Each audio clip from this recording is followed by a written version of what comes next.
My wife and I divorced a while back pretty amicably. Instead of selling our family home and splitting the money, I suggested I take a loan using the house as collateral and buy another place. That way she could continue to live there and our kids would inherit it eventually.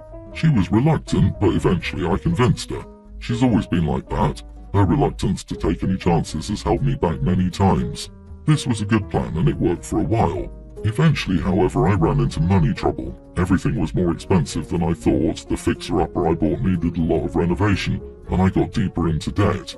I kept paying the bank, just not every month, sometimes less than the full amount due for the month, etc. Eventually, the bank foreclosed, and the house was sold to repay the debt. It was a shock to everyone. The bank had sent some threatening letters, but I didn't think they'd go that far as I was still paying. Anyway, my ex moved in with our youngest son. She's doing fine, is not in any way homeless, but she keeps complaining about losing the house and my kids have gone low contact with me. They all go out of their way to help their mom, while I only get scraps every now and then, even though I also needed help sometimes since then. I know I made a mistake, but it's not like I planned this. I lost a lot too, and even though I have the house that I bought back then, it's nothing fancy, and it's expensive to maintain. Besides, my ex lived alone in the house for a couple of years, rent-free. Last time we met, I told my kids that they should show more gratitude for my part in raising them, and they should think that they have two parents, not just one. They're all doing pretty well financially. They said I was an idiot for demanding anything of them after what I did to their mom. They say I should give her some money every month to compensate for some of the loss. While I do earn more than her, I have expenses too. And it's not like she needs it. She's living rent-free and our son is pretty well off, so he won't be kicking her out. I admit that my plan didn't work out, and it caused her some loss, but am I really such an idiot for expecting my kids to help me too, like they helped my ex? So, am I the idiot for making my ex homeless? LOL. Wife always held you back, huh? It sounds like her reluctance to take chances has only held you back from bankruptcy. The lack of self-awareness is astounding. When all of your adult children side with your wife, it means you are the idiot and you should look at your behavior. She's not a risk taker, so we broke up. Anyway, I lost her house due to taking too many risks, but I still have this crappy new house that sucks money like a black hole. Gosh, double you are the idiot. He needs to take accountability. Look, I'm divorced and I get it, but he owes her big for screwing her over. Wait, there's more. I let my wife keep the old house instead of splitting the money, talked her into losing that house to buy me a house. I make more than her, but I still want our kids to help me out even though they're having to take care of her because of how badly I screwed her over. He paid the mortgage on the house he bought, while not making payments on the house his ex lived in.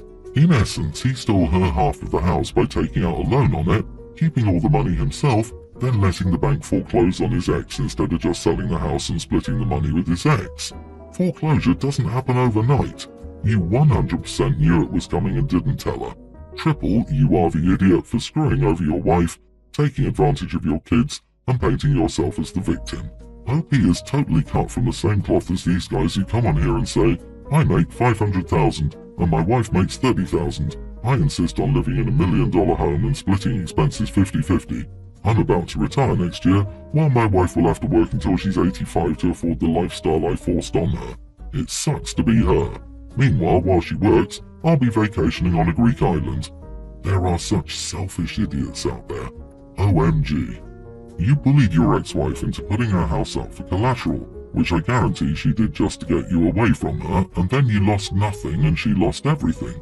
You owe her every penny, and how dare you tell your children you deserve more? This is so blatantly wrong, and if I were your child, I'd help my mother sue you for every penny you stole from her under duress. My 23 female friend, Sarah, 25 female, and I have been close since childhood. We've shared many memories and experiences, and I consider her like a sister. Recently, Sarah got engaged with her long-term partner, Mark, 28 male, and they began planning a destination wedding at a luxurious resort in a tropical paradise. When Sarah first announced the destination, I was excited and congratulated her wholeheartedly. However, as the wedding details unfolded, I realized attending the wedding would be a significant financial burden for me. Travel, accommodation and other expenses would eat into my savings and disrupt my budget for the foreseeable future. I work a stable job and can afford my everyday expenses comfortably, but splurging on an extravagant destination wedding isn't feasible for me at this point. Moreover, I have other financial goals, such as saving for a down payment on a house that I need to prioritize. When Sarah asked if I would attend, I expressed my genuine happiness for her, but explained my financial constraints and regretfully declined. I assured her I'd be there in spirit and celebrate with them during their reception back home. Sarah didn't take my refusal well and accused me of not caring enough about our friendship to make an effort. She argued that if I truly valued her friendship, I would find a way to be present on her special day. She pointed out that other friends were making sacrifices to attend, and it hurt her that I wasn't doing the same. I tried to explain my position, emphasizing that it wasn't about not caring but rather about being responsible with my finances. However, Sarah remained upset and distant, making me feel like a terrible friend. Now I'm conflicted, wondering if I made the right decision. I don't want to lose our friendship, but I also don't want to put myself in a difficult financial situation for a one-day event. Am I the idiot for refusing to attend my friend's destination wedding? Not the idiot. Friends don't push other friends to extend themselves beyond financial boundaries. Sarah is emotionally manipulating you, and she is the idiot in this scenario, not you. It's completely unreasonable of her to bully you into forking out thousands of dollars so she can be happy. She seems like a very entitled, spoiled child. You have made the right decision, and even if this harms your friendship with her, just remember, it's only a selfish friend that you'll be losing.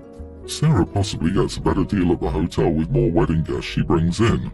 It's also possible Sarah wants OP there but is too self-centered to understand that there are consequences to the decisions we make, and having a destination wedding means many people may not be able to make it. It's common for people to feel like their wedding is the year's social highlight, and fail to realize that it's just not to the vast majority of their friends. It's ironic that she accused you of not caring about her, when she obviously doesn't care about you, and what a financial burden she's trying to saddle you with. It's been said many times, an invitation is not a subpoena.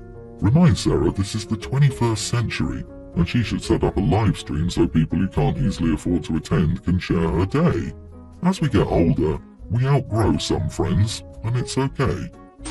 I'm a female teen learning how to drive in my sister's 19 car. My sister and I have very different standards of cleanliness. Her room is always messy, she has no problem wearing dirty clothes, sleeps with our dog, doesn't wash her face, and only washes her hair once or twice a week. I know she eats in her car because her booster seat has sesame seeds in the holes, and I sometimes see fast food wrappers in the car, but I can just take off the booster thing and ignore it. I got home the other day and she was eating in her car and there was food everywhere. It was disgusting. I told her to stop eating in her car when she came inside because it grossed me out. She said it's not my car, so it's not my choice, but I told her I drive it almost daily. She told me she has 25 minutes to eat and get to work after class, and her work is 15 minutes away from her school, so she's going to eat wherever she wants, and if I have a problem with that I can buy my own car. I told her I couldn't work if I couldn't drive, and she said that wasn't her problem. She hasn't been letting me drive her car because, apparently, it's disgusting, and she's been kind of witchy to me, so I wanted to know if I was the idiot for telling her not to eat in her car. You are the idiot. It's her car. Why can't she eat in it? Because it grosses you out? That's fine, don't use her car then. What about Mom and Dad's car? Also, the hygiene practices you listed at the beginning are not that gross. She's very generous letting you drive her car almost daily. Apologize, and stop acting entitled to her car. Beggars can't be choosers. The grossest thing listed is sleeping with dogs. I have 2 dogs, 3 cats, and a husband on my bed. I must be plague incarnate. Not to mention it's recommended to only wash your hair once or twice a week for your general health anyway. Also, your "I can't get a job if I can't drive" is an excuse. Do you know how many people I know who've worked and can't drive? You figure it out. But if you want set rules in a car, buy yourself one. I've seen many people figure it out, from riding a bike to catching public transport, or with others so young, parents giving them a ride. Well, that wasn't very smart, was it? Someone is doing you a favor, and you repay them by saying they gross you out and trying to make demands you have no right to make. And now they've rescinded that favor, as most would. Don't insult people and still expect them to like or help you. You ruined your own chance at driving her vehicle. I, 24 male, am the youngest of 3 kids. I was treated as the baby of the family and still kind of am. Not to any extreme, it's more of a joking thing. My dad curses like a trucker, and my brother will teasingly say, "Dad, not in front of the baby." It's all in good fun, they've never tried to prevent me from growing up. We're a really close family and hang out a lot.